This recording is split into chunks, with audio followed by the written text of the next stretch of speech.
હમણાં આપણે જે કીર્તનમાં ગાયું મહાબળવંત માયા તમારી ગાઈએ છીએ, ઘણા વખતે ગાઈએ છીએ. મહારાજે આપેલા છે શું આગળ ભગવા.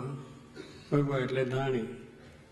મહારાજ રાજી થયા. ફૂલદોલનો ઉત્સવ થયા પછી કે માગો તો બધા ગુજરાતની ઉત્તર ગુજરાતના ભાઈઓ હતા એમને આ વસ્તુ માગી બધી મહારાજ પાસે. એ ભગવાન કહે તારે એની પાસે શું માગવું. આપણે તો ભગવાન રાજી થાય તો હાથ માંડી આવેલી ને શું સોનાનું બધું કરિયાણાનું લૂંટ્યું. ત્રણ દીકરા હોય ને વચલા દીકરાની છોકરી ઘોરે સોનાની ગોરીએ ફરવતો હોય ને આવું બધું સુખ માગીએ. કારણ કે આપણે આ દેહનો ભાવ છે ને એટલે દેહની રીતે જ માગી લઈએ છીએ અને એ જ રીતે જ આપણે માગવાનું રહે. જગતનો સુખ, પણ જગતનો સુખ જો નાશવંત થઈ ગયો તેને આ બીજું માગવાનું રહે નહીં. એને આ માગ્યું કે મહાબળવંત માયા છે એનાથી રક્ષા કરજો. એ અમને બહુ જ નડે છે. આપણે બધાને આપણે જોઈએ છીએ આ વાત થાય, બીજું તે થાય.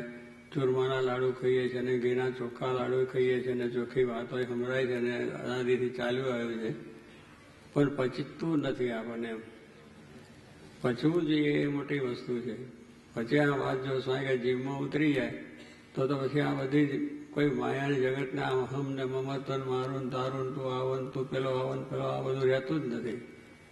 જ્યારે આપણે ભગવાનને સંત મળ્યા છે પછી આપણામાંથી હમ ભાવ છે કે આપણો હમ મમત તો ના જાય તો કામમાં શું આવે, તો શાંતિ જ થાય ને. એટલે જ આ મહારાજ પાસે એમને ભાઈઓએ માગ્યું કે હમ મમત તો માયા થકી રક્ષા કરજો. અને આપણને નડે છે એ જ હું ભાઈ હું નથી તુંય નથી, ભગવાન છે એમને રાજી કરવા છે. એને માટે આપણે આ કથા વાર્તા છે અને એ જીવમાં પચી જાય તો કંઈ વાંધો આવે નહીં. જીવમાં ખાધા પછી પચે નહીં ને પછી બહુ અંદર થયા કરે, આખું પાછું થયા કરે, આખું આમ તેમ થઈ જાય. એટલે પચે નહીં ત્યાં સુધી સુખ ના આવે, હુવાન ના થાય. હુવાન છે ને એટલે બેહવું ઉઠવું બોલવું ચાલો એવું કશું હુવાન ના થાય. પણ જો પચી જાય એ વાત છે દ્રઢ થઈ જાય, ભગતજી મહારાજને જેમ થઈ ગઈ દ્રઢ, ગમે એટલું ઉપાધિ ને ગમે એટલી મુશ્કેલીઓ ગમે તે વાત આવી તો એ કોઈ હું કર્યું નથી. આ મારા સ્વામીને પણ આ પ્રાર્થના કરી નથી, કારણ કે એમને વાત પચી ગઈ. સ્વામીનો મહિમા સમજાઈ ગયો, મહારાજનો મહિમા સમજાઈ ગયો. પછી કંઈ વારે વારે હોય એનો ઢોલો વગાડવાનો, તો લગ્ન આવે તારા જ વાગે, પછી આમ તો વગાડવાનો કોઈ અર્થ નથી. એવી રીતે ભગતજી મહારાજ જુઓ, 500 સંતોની વાત જુઓ, શાસ્ત્રી મહારાજ, જોગી મહારાજની જ વાત કરવાનો. આપણે દર્શન કર્યા છે, સાક્ષાત દર્શન કર્યા છે એમની મૂર્તિના. એમનાની અંદર અપાર ગુણો બધા હતા, અપાર ઉપાધિઓ સહન કરી છે અને અત્યારે બધું કર્યું, પણ કોઈ દિવસ એનો ઉહાટો નથી કર્યો મને આમ થયું, મને આમ થયું, મને આમ થયું. ભગવાન પછી આવ્યા છે તો થાય. તો એ જે અહમ ને મમત્વ છે એ આપણે ટાળવાની વાત આપણા જીવમાં કરવાની. એ વાત સાંભળીએ છીએ, હવે એને પચાવવાની છે.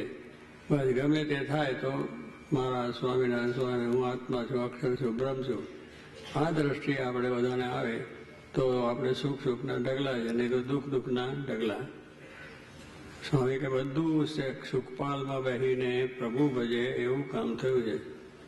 આ જો ને કેટલો સારો યોગી હોલ થયો ને થયો. એમ આપણું સત્સંગમાં અત્યારે કેટલી બધી જાહો જલારી હરિભક્તો સંતો ભક્તોની અંદર છે. આવું બધું આપણને સુખ ભગવાને આપ્યું. પહેલાં તો શું કે માર પડતા, ખાવાનું મળતું નહીં, ગામમાં કોઈ પેસવા ના દે, એવાની અંદર પણ બધા સંતો ભક્તો રહીને મારાનો મહિમા કે મારા રાજી કર્યા જાય. એટલે સ્વામી કે અત્યારે તો આવું સુખ પામવું છે અને એવી બધી સગવડ છે, પણ સતત સુખ શેનું છે? મનનું. બસ મને આમ મળ્યું, મને આ ના થયું, મને આમ થયું, મને આમ થયું, એ મનનો દુઃખ છે. જ્યાં સુધી મન છે ત્યાં સુધી દુઃખ છે, ને મન નથી ને આત્મા છે તો સુખ છે. મન છે જ નહીં. આ બધી વાતનો આપણો જો ડડાવ હોય તો સ્વામી કોઈ વાતનો વાંધો આવે નહીં. સર્વ પ્રકારે સુખ્યા રહેવાય, ગમે તે સ્થિતિમાં સુખ્યા રહેવાય, ઉપાધિમાં સુખ્યા રહેવાય, અનેક જાતના વિક્ષેપોમાં પણ સુખ્યા રહેવાય. તો સાપાયા જ નતા. આ બધા હોય ને પાછું જતું રહે. શરીરના દુઃખ આવે, સામાજિક દુઃખ આવે, રાજકીય દુઃખો આવે, આ બધા પ્રશ્નોની અંદર આપણને આ વસ્તુની ડરતા હોય તો પછી કંઈ ઉપાધિ ના રહે. સારી મારાની ઈચ્છા છે એમ સ્વામી કહે છે. આપણે આ જે જ્ઞાનની વસ્તુ છે એ આપણે કરવાની. આપણી બધી આવડત છે તે બધું છે બરાબર છે. આપણે ભગવાનની આગળ આપણે કોઈ આવડત કહે છે મેલી ડાપણ ઘોડા પણ રહીએ દાસના દાસ થઈને, આ બધી વાત પણ મહારાજે કરી છે. તો શું કરવું? જ્યાં સુધી પોતાનું છે કે હું શું સર્વથી કંઈક જાણકાર, તો પાછું માન આવી જાય, એમાં કંઈક વિક્ષેપ આવી જાય. એટલે અહીંયા એટલા માટે આ કીર્તનમાં આપણે સાંભળ્યું. તો એ વસ્તુ છે એ આપણે જીવન રટ કરવાની છે.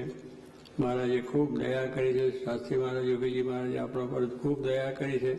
ખૂબ દયા કરીને આવો સત્સંગ આવ્યો છે, સત્સંગ ઓળખાણો છે, જીવમાં આપણો દ્રઢ કર્યો છે. અને એ રીતે આપણે એવું આનંદમાં રહીને, એકબીજાનો મહિમા સમજીને, એકબીજાના પ્રત્યેનો પ્રેમ રાખીને અને એ આપણે આ સેવા જો કરીએ તો આપણે અંતરમાં સુખ ને શાંતિ રહે અને સર્વ પ્રકારે સુખ્યા રહે. તો એવી રીતે સર્વને બળ સુખ શાંતિ રહે, કોઈ વિક્ષેપ રહે નહીં અને સુખેથી ભગવાનનું સુખપાલમાં બહેન પ્રભુ ભજવાનું સુખ છે એને સારી રીતે ભોગવી શકે એવું બળ મહારાજ સર્વને આપે એ પ્રાર્થના.